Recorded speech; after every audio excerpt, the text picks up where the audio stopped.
ಬೆಂಗಳೂರಿನಲ್ಲಿ ಕಾಂಗ್ರೆಸ್ ಮುಖಂಡ ಪುಡಿರೌಡಿಗಳನ್ನ ಬಿಟ್ಟು ದಾಂಧಲೆ ನಡೆಸಿರುವಂತಹ ಆರೋಪ ಕೇಳಿಬಂದಿದೆ. ಕಳೆದ ಬಾರಿ ದಾಸರಹಳ್ಳಿ ವಿಧಾನಸಭಾ ಕ್ಷೇತ್ರದಿಂದ ಕಾಂಗ್ರೆಸ್ ಅಭ್ಯರ್ಥಿಯಾಗಿ ಸ್ಪರ್ಧೆ ಮಾಡಿದ್ದ ಧನಂಜಯ್ ಸೇರಿದಂತೆ ಹಲವರ ವಿರುದ್ಧ ಆರೋಪ ಕೇಳಿಬಂದಿದೆ. ಪುಡಿರೌಡಿಗಳನ್ನ ಬಿಟ್ಟು ವಿದ್ಯಾರಣ್ಯಪುರ ಠಾಣಾ ವ್ಯಾಪ್ತಿಯ ಶಾರದಾ ವಿದ್ಯಾನಿಕೇತನ ಪಬ್ಲಿಕ್ ಸ್ಕೂಲ್ನ ಕಿಟಕಿ ಬಾಗಿಲು ಸಿಸಿ ಕ್ಯಾಮೆರಾಗಳನ್ನು ಧ್ವಂಸ ಮಾಡಲಾಗಿದೆ.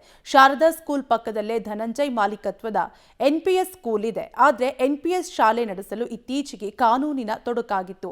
ಈ ಹಿನ್ನೆಲೆ ಶಾರದಾ ವಿದ್ಯಾನಿಕೇತನ ಸ್ಕೂಲ್ ಮೇಲೆ ಧನಂಜಯ್ ಕಣ್ಣು ಹಾಕಿದ್ರು ಅನ್ನೋ ಆರೋಪ ಕೇಳಿಬಂದಿದೆ. ಧನಂಜಯ್ ಮಾಲೀಕತ್ವದ ಶಾಲೆ ಕಾಂಪೌಂಡ್ ಜಿಗಿದು ಬಂದು ಪುಂಡರು ದಾಂಧಲೆಯನ್ನ ನಡೆಸಿದ್ದಾರೆ. ವಿದ್ಯಾರಣ್ಯಪುರ ಪೊಲೀಸ್ ಠಾಣೆಯಲ್ಲಿ ದೂರು ದಾಖಲಾಗಿದೆ.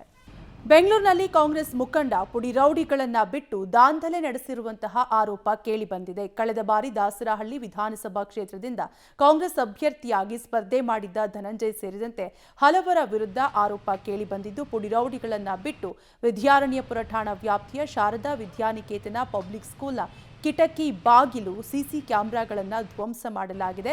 ಗಮನಿಸ್ತಾ ಇರಬಹುದು ನೀವು ಕೂಡ ಯಾವ ರೀತಿಯಾಗಿ ನಾಶ ಮಾಡಿದ್ದಾರೆ ಅನ್ನುವಂತಹ ದೃಶ್ಯಾವಳಿಗಳನ್ನು. ಶಾರದಾ ಸ್ಕೂಲ್ ಪಕ್ಕದಲ್ಲಿ ಧನಂಜಯ್ ಮಾಲೀಕತ್ವದ NCPS ಸ್ಕೂಲ್ ಇದೆ.